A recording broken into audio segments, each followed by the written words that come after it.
Part 1. The Krathian Empire had ruled the stars for 300 years. They were strong, powerful, and feared by everyone. No one could stop them. No one dared to try. When they wanted a planet, they took it. When someone resisted, they crushed them. Their latest victory was easy. The Venar people were peaceful and weak. They had no army to fight back. Within 3 weeks, the Krathians had won. Now the Venar worked as slaves on their own world. The Krathians built a fortress in space above the conquered planet. They called it Unbreakable. The name was not a boast. It was a fact. The fortress was massive, 20 kilometers of solid metal and weapons. Energy shields covered every inch. These shields could stop nuclear bombs. The fortress had 3,000 soldiers inside, all trained and ready.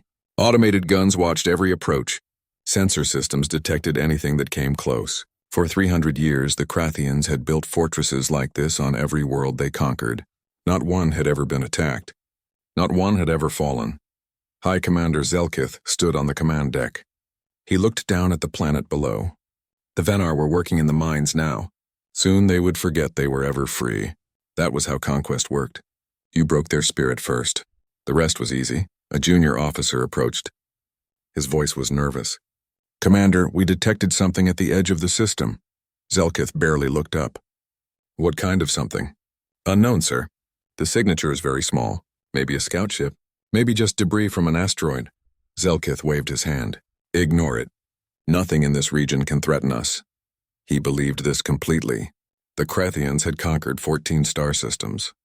They had destroyed armies and fleets. What could possibly challenge them now? Far away at the edge of the system, a small Earthship drifted in the darkness. It was called the Phantom. Special coating on its hull bent light around it like water flowing around a rock. Sensors could not see it. Radar bounced off without returning a signal. Inside, 12 humans prepared for a mission that most people would call suicide. Captain Jake Morrison was 42 years old. His face showed years of hard service. Scars marked his hands and arms. He had led special operations teams through missions that would give normal people nightmares. This mission was different. This time they were going against an entire fortress with just 12 people. The odds were terrible. Success seemed impossible. But Morrison had learned something important during his years of service. Impossible just meant nobody had done it yet. He looked at his team. Each one was a volunteer. Each one knew they might die today. Each one was ready anyway. "Listen carefully," Morrison said. His voice was calm and steady. "That fortress up there has 3,000 enemy soldiers. It has weapons that can destroy a city. It has shields that can stop anything we throw at it. The Krathians think they are safe. They think no one can touch them." Sergeant Lisa Howard checked her weapon. She was 36 years old and had been fighting since she was 18. "They never fought humans before," she said. "Big mistake." Corporal Danny Kim smiled. He was the demolitions expert. His job was to blow things up. He was very good at his job.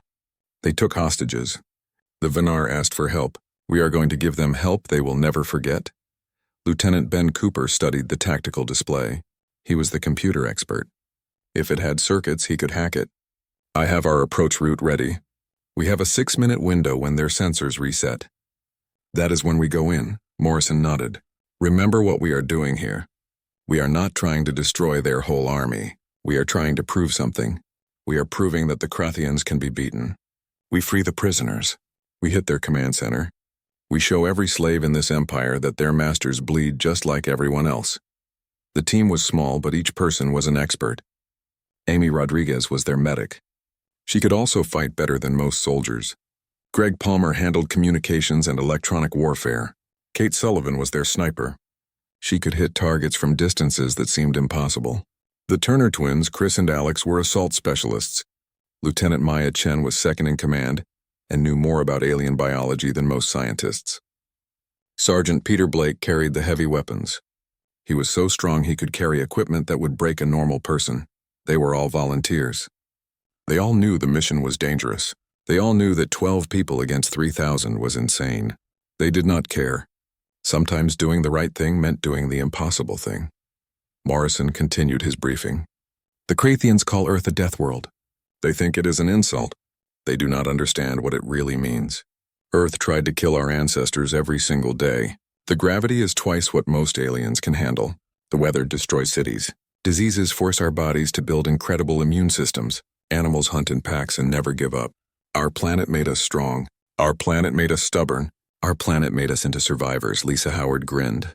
It was not a friendly expression. When do we drop? 30 minutes, Morrison answered. Check all your equipment. Verify your oxygen supplies. The atmosphere in that station will poison us. Check your weapons and ammunition. This is a one-way trip in. The only way out is to fight through everything they have. The team moved with smooth efficiency. They had trained together for years. They trusted each other completely. In special operations, trust was not just important. Trust meant survival. They wore special armor that could stop energy weapons and bullets. Their suits had computers that monitored their health and the battlefield. Their weapons mixed human design with captured alien technology. Humans had a talent for taking alien equipment and making it better.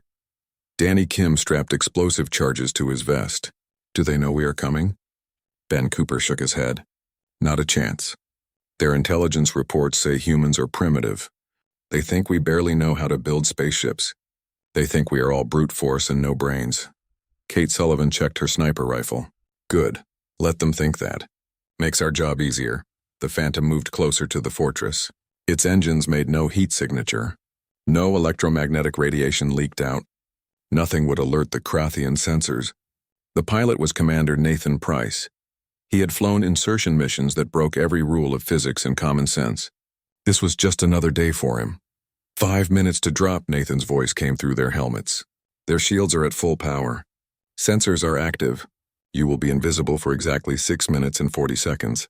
After that, all bets are off. Morrison stood and locked his boots to the deck with magnets. Form up. This is it. The 12 soldiers lined up at the airlock. Each one was calm despite the danger. This was what they trained for. This was what they volunteered for.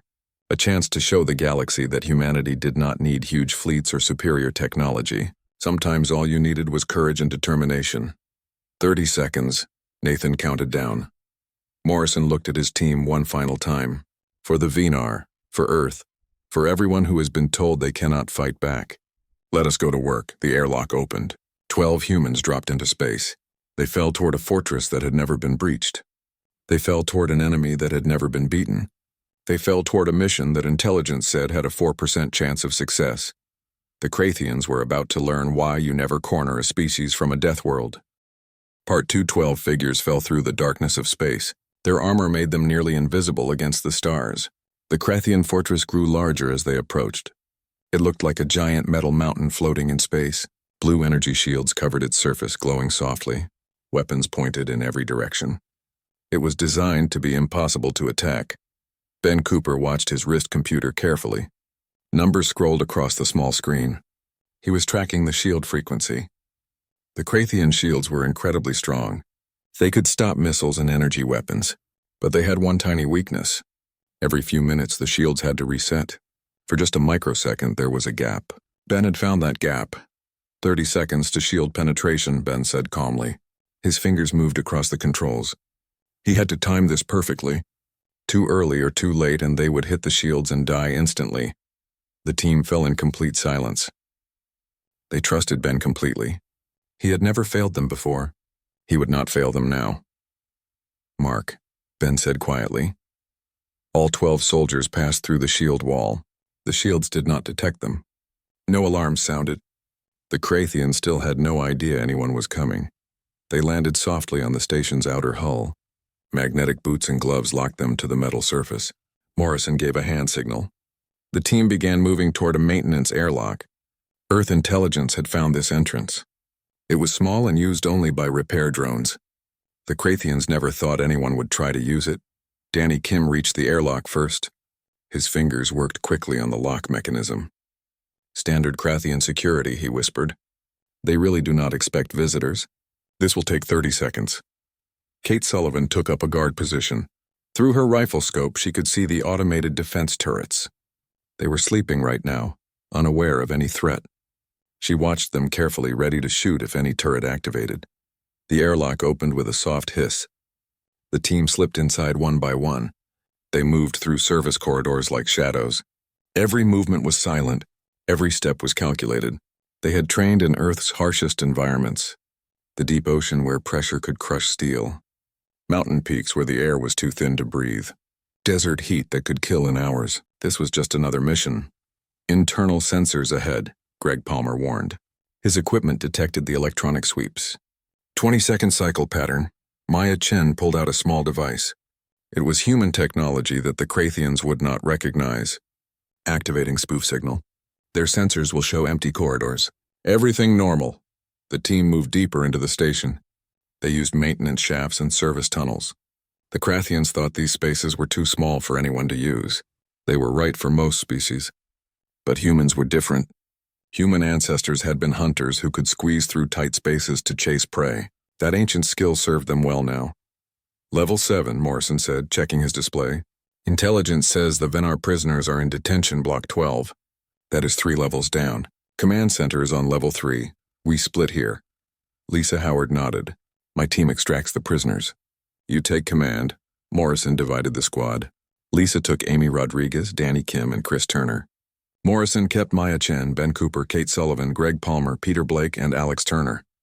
Communication check every 5 minutes, Morrison ordered. Silent signals only unless you are discovered. If this gets loud, it gets loud fast. Stay flexible. Lisa's team disappeared into a side corridor. They moved like ghosts, making no sound. Morrison led his team toward the central elevator shaft. Ben Cooper worked his magic on the controls. The Krathian security systems were good, but Ben was better.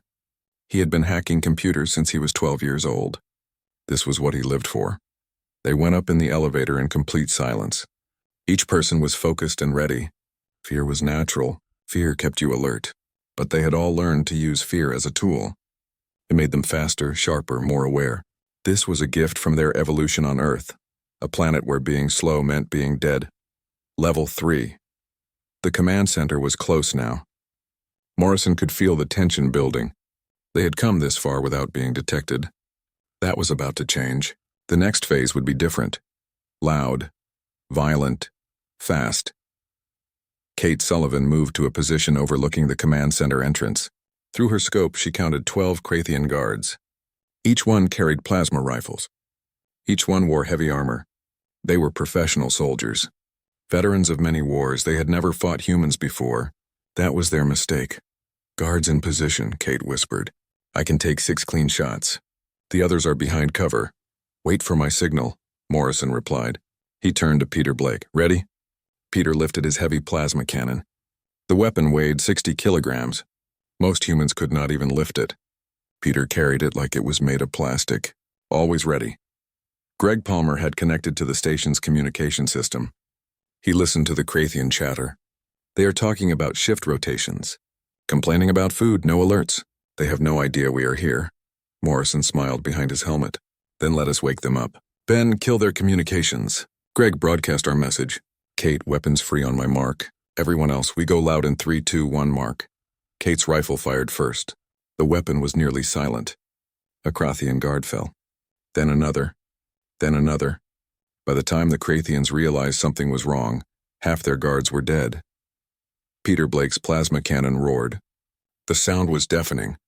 The weapon tore through the command center's armored doors like paper. The team rushed through the breach, weapons firing. The Krathians scrambled for cover. They returned fire with plasma bolts that scorched the walls. But the humans were already moving. They used tactics the Krathians had never seen. Coordinated fire, flanking maneuvers, constant movement. These were tactics developed through centuries of human warfare. Alex Turner rolled behind a computer console.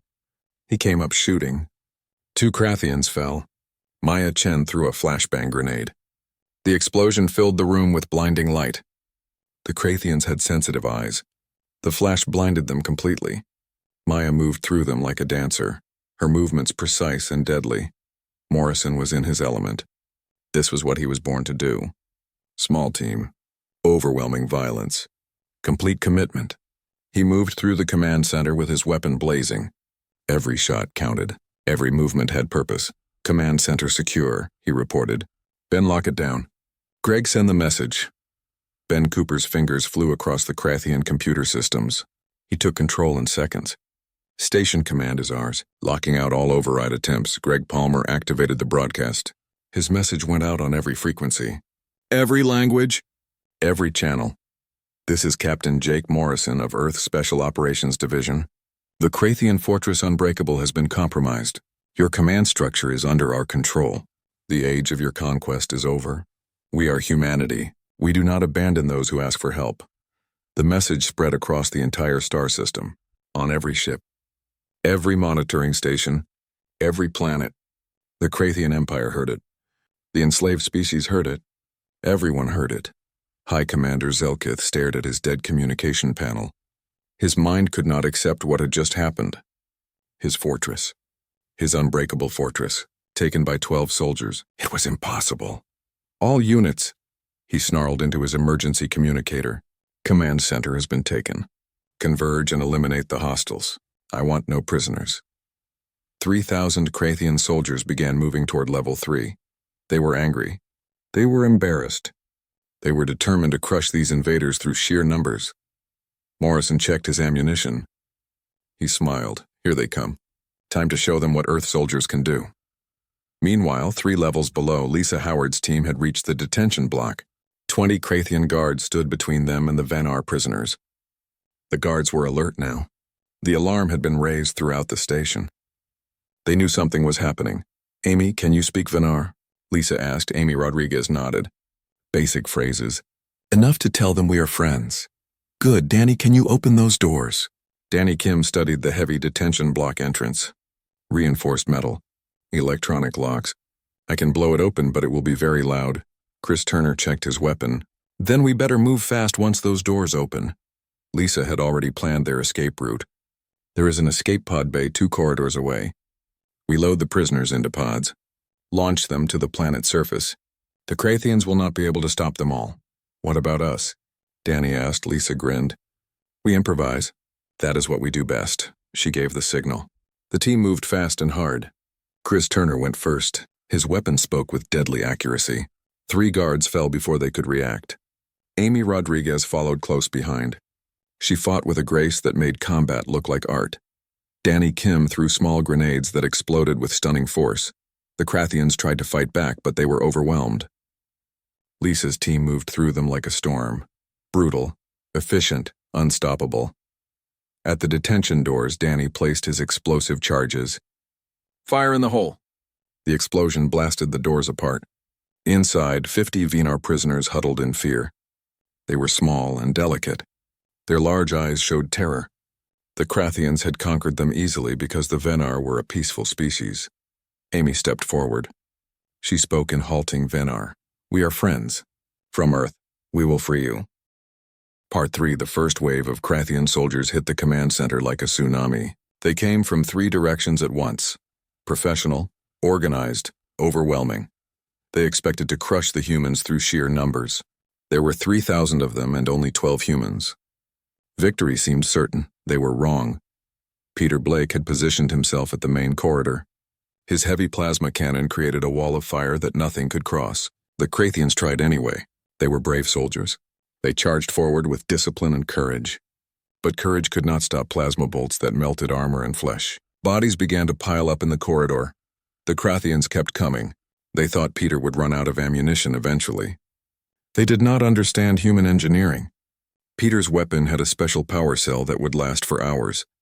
They did not have hours. East Corridor breach, Alex Turner called out. His voice was calm despite the chaos around him. He and Maya Chen had built a defensive position using Krathian computer consoles and furniture. Their weapons fired in short, controlled bursts. Each shot killed or wounded. They conserved ammunition while maximizing damage. Kate Sullivan had found a perfect sniper position in the upper gallery. Her rifle reached out across the command center.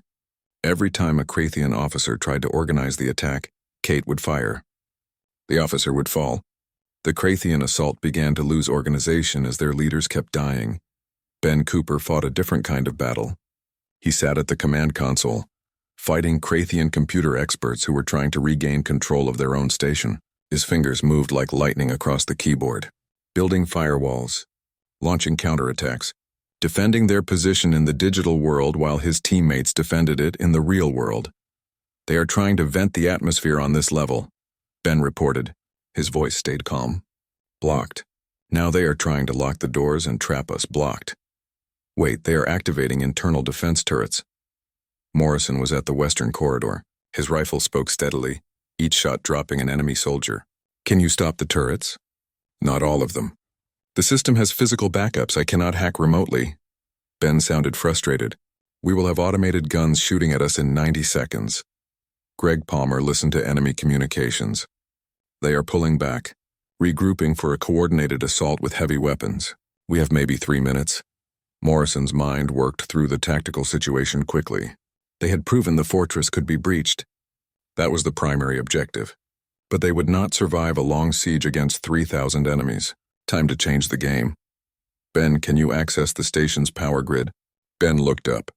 Understanding showed on his face. You want to cut power to the whole station? No. I want you to overload it selectively. Can you make their weapons charging stations explode? A slow smile crossed Ben's face. Oh yes, I can definitely do that. Give me 2 minutes, the fighting continued. The Krathians pressed their attack from all sides. They were learning that corridors made terrible battlefields when fighting humans. Every approach became a killing zone. Every advance cost them dozens of soldiers. But they kept coming. They had numbers on their side. Eventually, the humans would run out of ammunition or energy or luck. 3 levels below, Lisa Howard's team was fighting their way back to the command center. They had freed the prisoners. Now they had to survive. 50 Krathian soldiers blocked their path. The enemy had been alerted when the escape pods launched. They knew the humans would come this way. Amy, how is your shoulder? Lisa asked. Amy had taken a plasma bolt during the prisoner extraction. The wound looked bad. I am fine, Amy said through gritted teeth. Her armor's medical system had injected painkillers and sealed the wound. Keep moving. That was the human way. You did not stop for injuries unless they were immediately fatal. You pushed through pain, through exhaustion, through fear. You kept fighting because stopping meant dying. They fought through the Krathian position with brutal efficiency. Danny Kim used his last grenades to create chaos. Chris Turner provided covering fire while the team advanced. Lisa led from the front, her weapon never stopping. They moved like a machine, each part working in perfect coordination. Approaching command center. Lisa reported through the communication link. We have heavy pursuit, maybe 50 hostiles behind us. Lead them in, Morrison ordered. We will finish them together. Lisa's team burst through the command center entrance. They immediately took defensive positions. The pursuing Krathians followed right behind them. They ran straight into crossfire from both human teams. The slaughter was absolute. Caught between 2 groups of humans, unable to retreat quickly, the Krathians fell in waves. The humans showed no mercy. Each shot was placed with precision. This was not just combat. This was a demonstration of what happened when you cornered a species from a death world.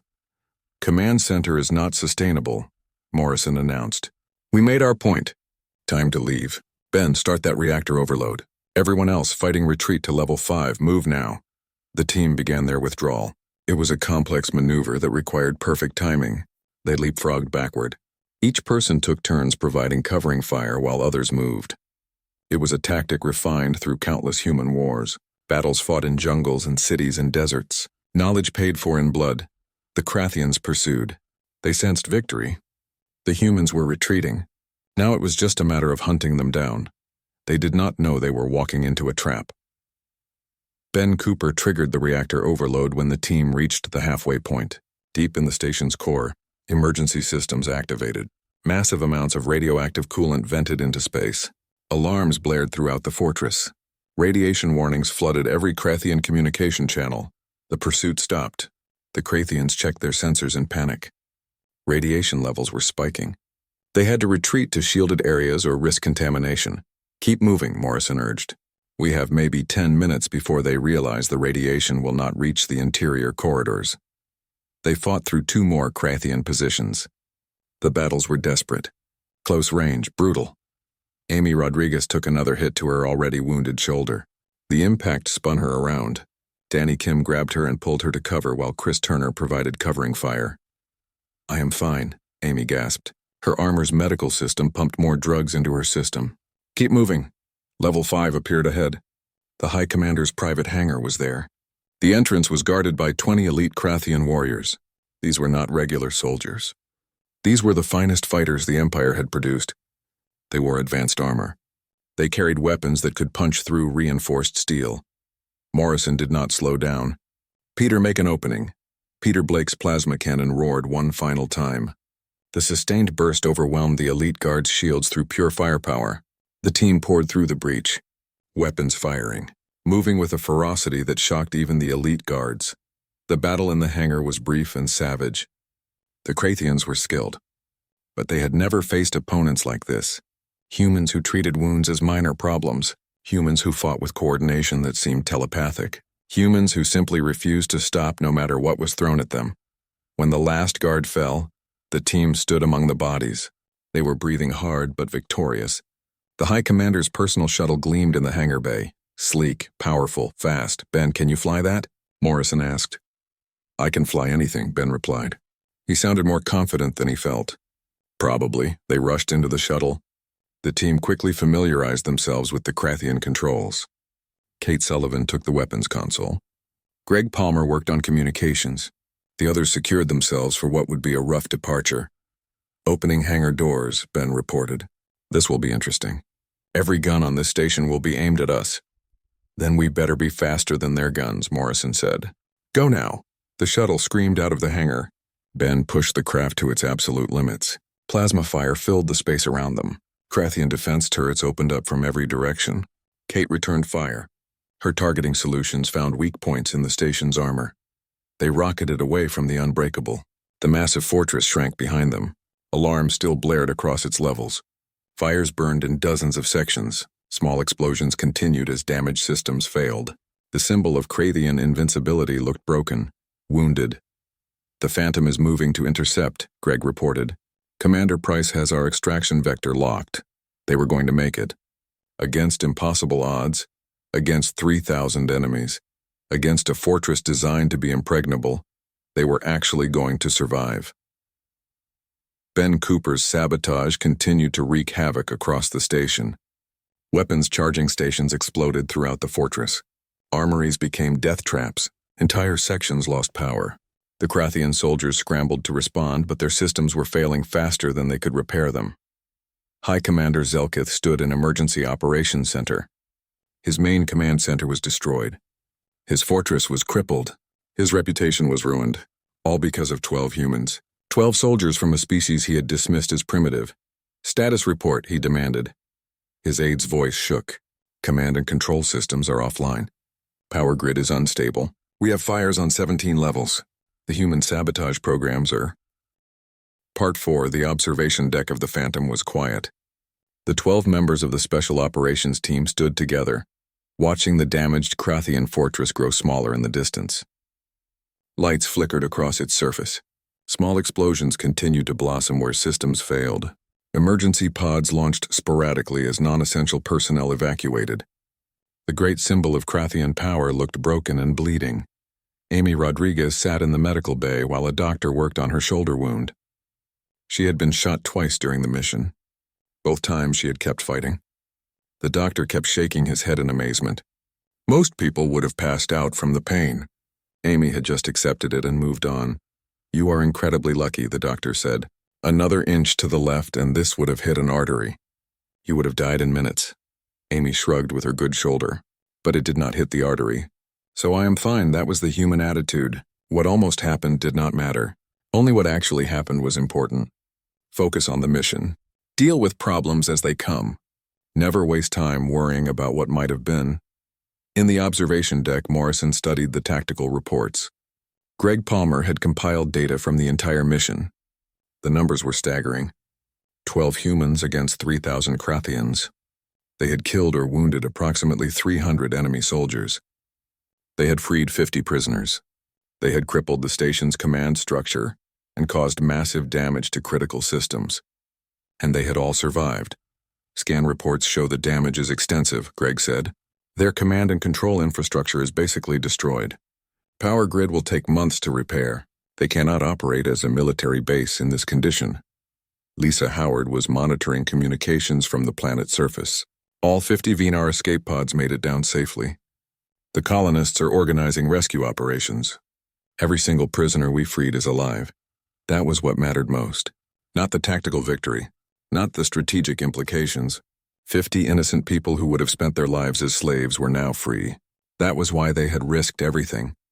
Kate Sullivan spoke quietly. Her sniper's eyes were thoughtful. We changed something fundamental today. Every species in this sector watched us breach the unbreakable. They saw 12 humans do what entire fleets could not accomplish. What happens now? Commander Nathan Price had been monitoring broader communication traffic throughout the system. His answer came with grim satisfaction. What happens now is revolution. We are detecting unusual activity across Krathian-occupied territories. Resistance movements that have been quiet for decades are suddenly becoming active. The Krathians' own slaves are realizing their masters can be beaten. Morrison understood the implications perfectly. This mission was never just about rescuing the Venar. That alone would have been worth it. But the real goal was bigger. They had to prove that tyrants could be challenged, that overwhelming force could be defeated by skill and determination.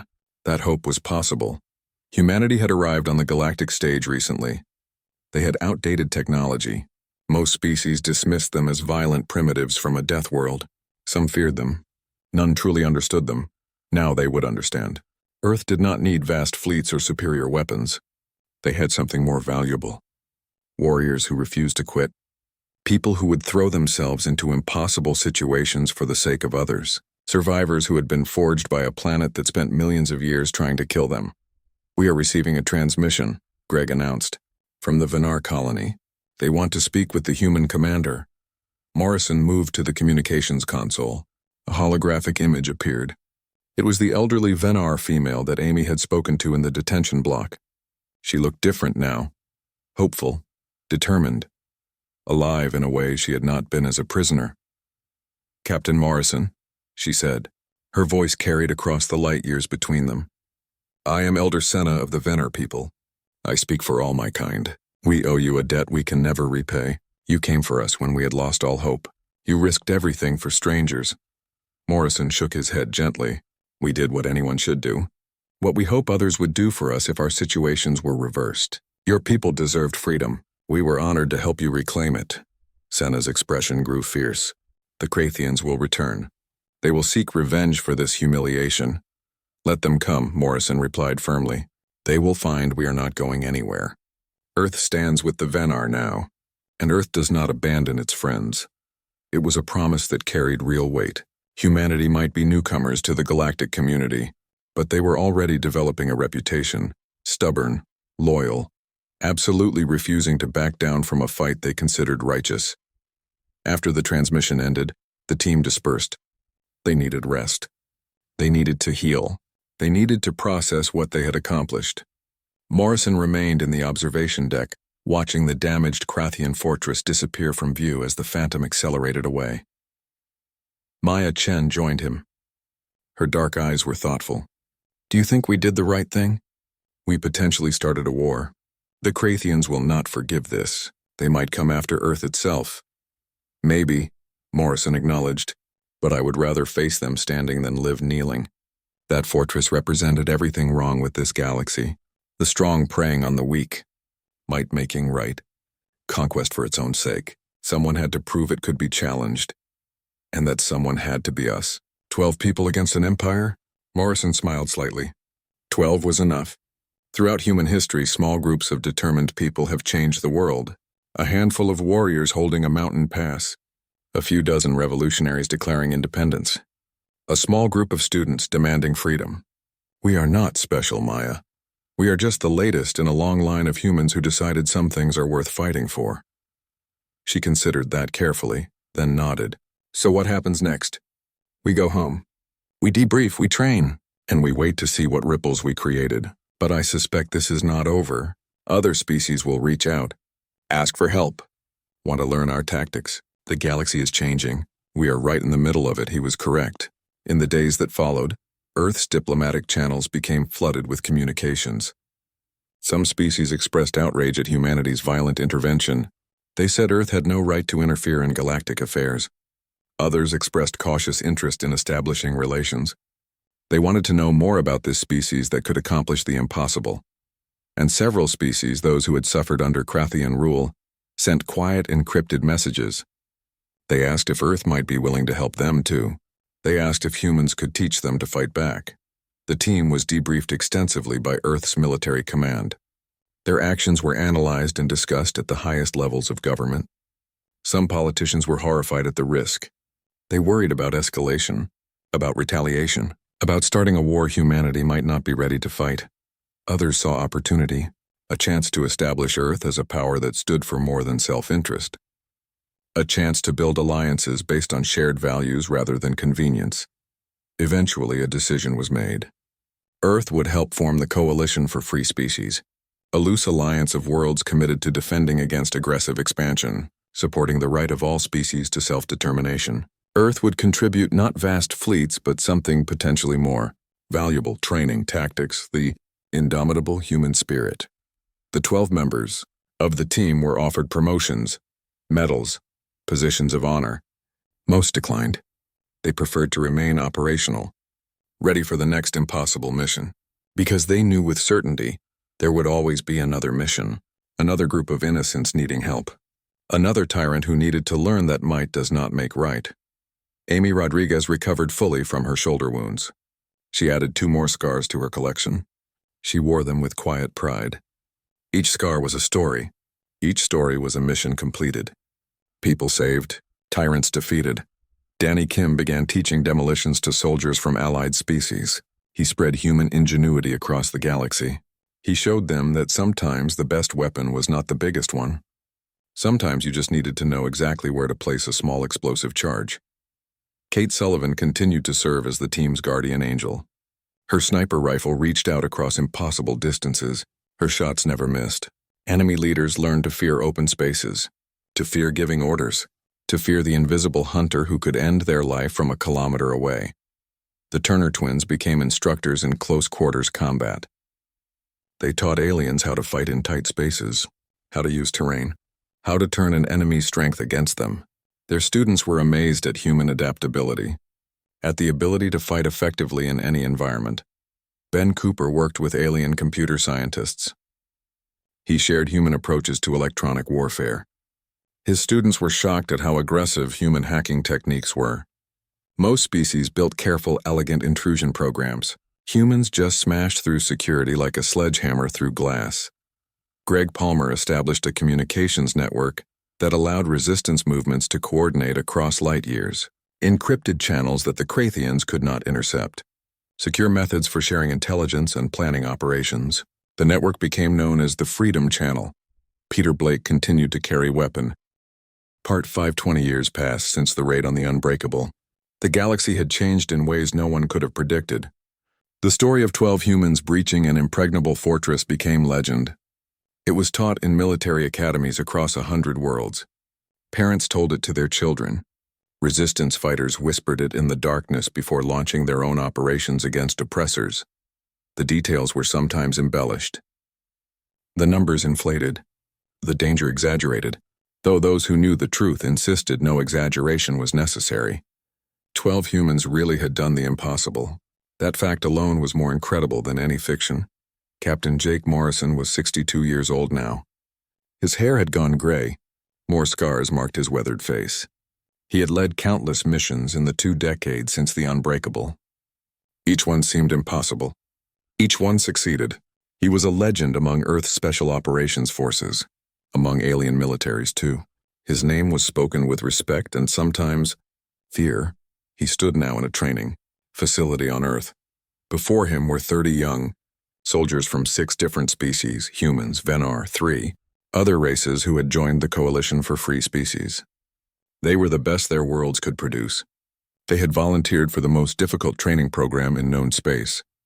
"You are here because you want to be special operations soldiers," Morrison said. His voice was still strong despite his age. "You want to learn how to do the impossible, how to win against overwhelming odds, how to be like the humans who breached the Unbreakable." He paused and looked at each student carefully. "Let me tell you something important. We were not superheroes. We were not invincible. We were just 12 people who refused to quit. That is the secret. That is what I will teach you." The students listened intently. They had all heard the stories. They all wanted to be like the legendary human warriors. Morrison's job was to show them the reality behind the legend. "Special operations is not about being the strongest or the fastest," he continued. "It is about being the smartest and the most determined. It is about seeing a mission that seems impossible and finding a way anyway. It is about caring more about the mission than about your own safety. A young Vinar student raised her hand nervously. She was small and delicate like all her species. Commander Morrison, my people are not warriors. We are not strong like humans. Can we really learn to do what you did? Morrison smiled gently. Strength comes in many forms. You do not need to be physically strong to be a warrior. You need courage. You need intelligence. You need the will to protect others. I have seen Vinar fighters do things that amazed me. Never doubt your capabilities. He gestured to the training field behind him. You will learn tactics, weapons, infiltration, all the technical skills. But the most important thing you will learn is this: how to keep going when everything says you should quit. How to find hope when the situation seems hopeless. How to believe in victory when everyone says defeat is certain.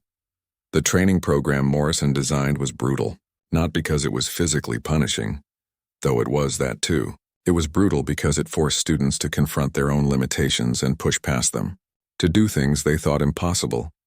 Human students learned they could endure more than they believed.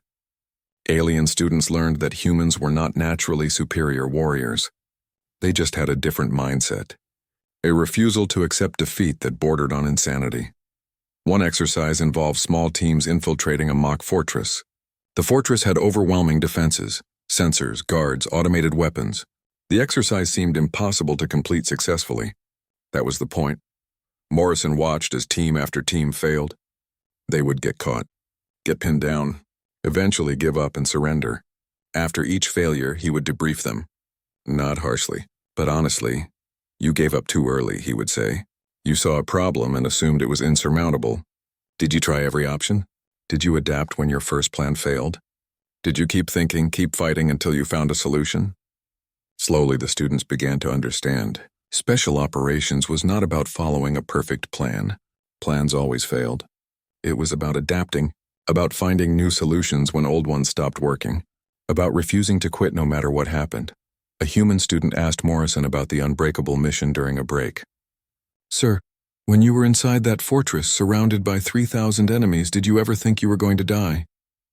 Morrison considered the question carefully. Yes, many times. There were moments when survival seemed impossible. But thinking you might die and giving up are two different things. We accepted the risk. We knew the odds. We went anyway because the mission was more important than our lives. How do you develop that mindset? The student asked. You start small, Morrison replied. You push yourself a little beyond what is comfortable. Then a little more, then more. Eventually you realize that most limitations are in your mind. Your body can do more than you think. Your courage can go deeper than you imagine. But you have to test it. You have to push.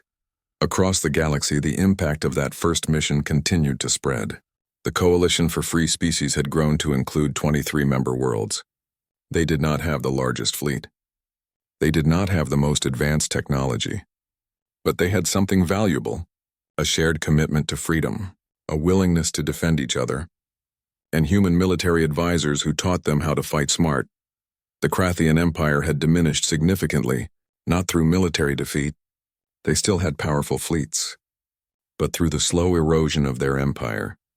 World after world had successfully revolted, some through military action, others through civil disobedience, all inspired by the knowledge that their oppressors could be beaten.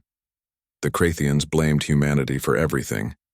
They called humans violent barbarians, warmongers, destabilizers. They were not entirely wrong. Humanity had destabilized the old order. The order where might made right, where the strong conquered the weak without consequence. But humanity did not apologize. Morrison certainly did not apologize. He remembered the Venar prisoners huddled in that detention block. He remembered the hope in their eyes when they realized someone had come to save them. That was worth any amount of Krathian anger. The other members of the original team had scattered across the galaxy, each one making their own impact. Lisa Howard commanded a coalition rapid response force. 3 ships, 60 special operations soldiers from multiple species. They went wherever freedom was threatened, wherever the innocent needed protection. Her force had conducted 43 missions in 20 years, all successful. Kate Sullivan had become the coalition's chief instructor for snipers and reconnaissance specialists. She was legendary for her patience and precision. Students who trained under her learned that the best shot was the One you did not take until you were absolutely certain of success. Ben Cooper had become something of a celebrity among alien computer scientists. He gave lectures on human approaches to cybersecurity. He consulted on network design. He helped dozens of species modernize their computer systems with defenses against intrusion. The Krathians hated him personally. They blamed him for the cascading system failures that had crippled the Unbreakable. Greg Palmer had turned the Freedom Channel into something remarkable. It was not just a communications network anymore. It was an intelligence sharing system, a coordination platform, a way for resistance movements across the galaxy to support each other. The Krathians had tried repeatedly to shut it down. They always failed. Human encryption was too good. The Turner twins had opened a private security company. They provided close protection for diplomats and activists from vulnerable species. They trained security forces. They advised on defensive strategies. They were expensive but worth every credit. No client under their protection had ever been successfully attacked. Amy Rodriguez had returned to Earth and joined the medical corps. She taught combat medicine to both humans and aliens. Her specialty was emergency surgery in field conditions, how to save lives when you had minimal equipment and maximal chaos. She saved hundreds of lives through her teaching. Danny Kim had done something unexpected. He became a teacher at a civilian university. He taught engineering with a focus on structural analysis. Students loved his classes because he used real-world examples. How to identify a building's weak points, how to bring down a structure with minimal explosives, how to build things that could not be easily demolished. His classes were always full. Peter Blake had stayed in active service. He was now a sergeant major in Earth's Special Operations Command. He still carried weapons that seemed too heavy for one person. He still made it look easy. Young soldiers looked at him with awe. He would just smile and tell them strength was not about muscles. It was about determination. Maya Chen had become a professor of xenobiology and military strategy. She wrote books about cross-species cooperation in combat situations, about how to build effective teams from different species with different capabilities. Her work was considered essential reading in military academies across the coalition. Commander Nathan Price had retired from active flying 5 years ago. He now taught advanced piloting techniques. His students learned to fly like he did. Fast, aggressive, unpredictable. Several of his former students had become aces in their own right. They all credited him with teaching. Part 6, 50 years after the raid on the Unbreakable, the galaxy looked completely different. The old empires of conquest and subjugation had mostly crumbled. In their place rose a new order. One based on cooperation rather than domination, freedom rather than slavery. The change had not come easily. There had been wars, conflicts, terrible costs, but the transformation was real. Captain Jake Morrison was long dead. He had passed away at 83, still teaching until his final days. His funeral was attended by representatives from 40 species, former students, fellow soldiers, people whose lives he had changed. They came to honor a man who had shown them that impossible was just another word for difficult. The original 12 members of the team were all gone now, but their legacy lived on in ways they never could have imagined. Their names were spoken with reverence across the galaxy. Schools were named after them, statues erected. Their story had become mythology, the kind of tale that inspired generations.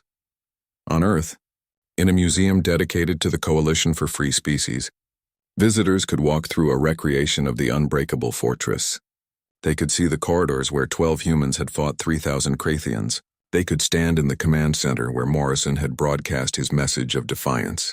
They could experience in a small way what that mission had been like. The most popular exhibit was a holographic recreation of the team preparing for their drop. Visitors could see Morrison giving his final briefing, could hear his words about Earth being a death world, about evolution forging humans into survivors, about refusing to give up no matter the odds. Children would watch with wide eyes. Adults would listen thoughtfully. Many would leave the museum with a new understanding, not just of that particular mission, but of what it meant to stand up for what was right, to help those who could not help themselves, to be willing to sacrifice for something larger than yourself. The Venar had prospered beyond anyone's expectations. Free from Krathian domination, they had rebuilt their civilization. They remained peaceful by nature, but they had learned that peace needed to be defended. They maintained a small but professional military. Every Venar soldier trained in the tactics developed by humans. Quick thinking, adaptability, refusing to quit. Elder Senna's great-granddaughter, also named Senna, served as the Venar ambassador to Earth. She was young and idealistic. She believed deeply in the Coalition's principles, in the idea that all species deserved freedom and self-determination. She stood now at Morrison's grave in a cemetery on Earth. The headstone was simple, just his name, rank, and dates. No grand statements, no lengthy epitaphs. That was what he had wanted. Let the mission speak for itself, he had said. Thank you, Senna whispered to the stone, for everything. She was not alone. Dozens of others had come today. It was the 50th anniversary of the raid. People came from across the galaxy to remember, to pay respects, to honor not just Morrison but all 12 members of that legendary team. A human general stepped forward to give a speech. He was young, born long after the raid, but he had studied it extensively. He knew every detail, every decision, every moment of that incredible mission.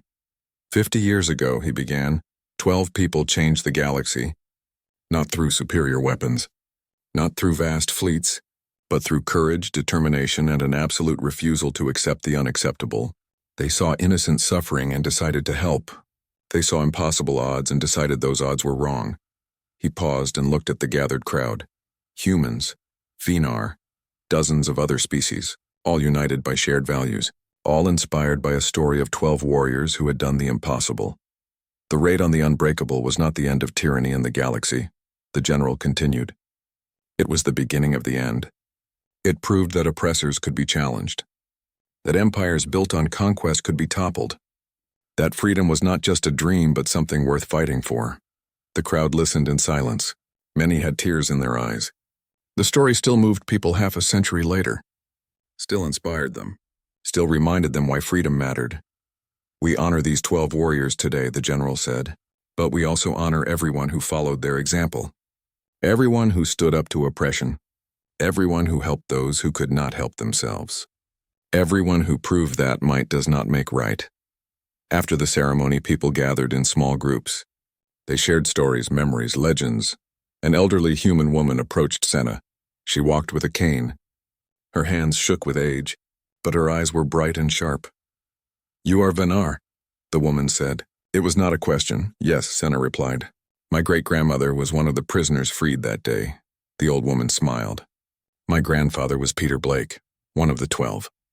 He used to tell me stories when I was young, about the mission, about the team, about what it meant to be a warrior. Senna felt a chill run through her. She was standing before the descendant of one of the legendary 12. What did he say? About the mission? The old woman thought for a moment. He said it was terrifying, that they were scared the entire time. But fear was not the same as quitting. He said they went because it was right, because your people needed help, because that was what humans did. We helped. My people owe humanity an eternal debt, Senna said softly. The old woman shook her head. No debt, that is not how it works. Your people would have done the same for us if situations were reversed. That is what the Coalition is about. We help each other. We stand together. We protect the weak and oppose the strong when the strong abuse their power. They talked for a long time, sharing stories, building a connection across generations and species. This was Morrison's true legacy. Not just the military victory, but the relationships built, the understanding created, the galaxy brought together by shared values. The Krathian Empire still existed, but in diminished form. They controlled perhaps a tenth of their former territory. The other 9/10 had successfully revolted over the decades. Some had joined the Coalition. Others remained independent but friendly. A few had chosen isolation. The current Krathian government was different from the old empire.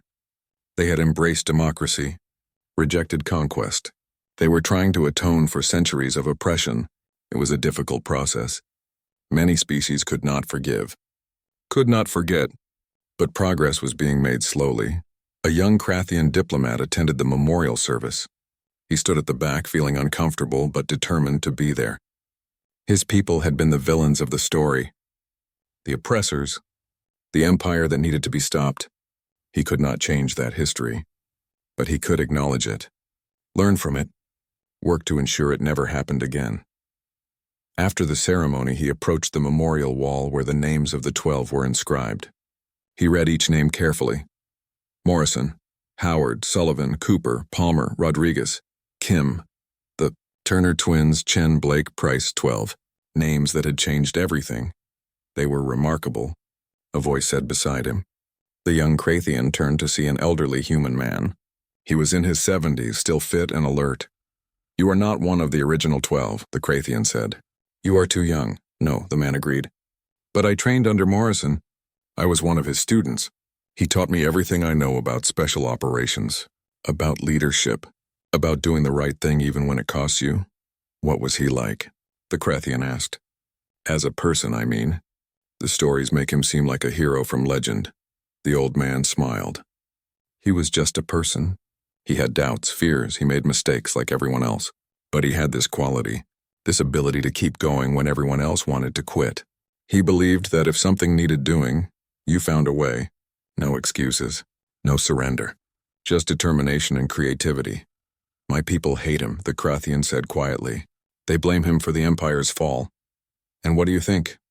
The young Krathian considered carefully. I think he did what was right. I think the Empire needed to fall. I think my ancestors were wrong to build an empire on conquest and slavery. I think Morrison and his team were heroes, even if that makes me a traitor to some of my own people. The old man nodded approvingly. That takes courage, admitting your own people were wrong. Working to be better. Morrison would have respected that. They stood together in comfortable silence looking at the names on the memorial wall. Two species that had been enemies, now standing together, united by respect for warriors who had fought for something larger than themselves. Across the galaxy in 1,000 different places, people remembered. Resistance fighters on occupied worlds told stories of the unbreakable raid to inspire themselves. Military cadets studied the mission to learn tactical lessons. Parents told their children about the 12 warriors who had done the impossible. The story had grown in the telling. Some details were exaggerated, some simplified, but the core remained true. 12 humans had infiltrated an impregnable fortress, freed prisoners, crippled the station, escaped against impossible odds, and in doing so, had shown the galaxy that tyrants could be beaten. On a distant world, a young girl listened to her grandmother tell the story. The girl's eyes were wide with wonder. Were they really that brave? She asked. The grandmother smiled. Yes, and so can you be. That is the real lesson. They were not born special. They became special through training, determination, and choosing to help others. You can do the same. The girl thought about that.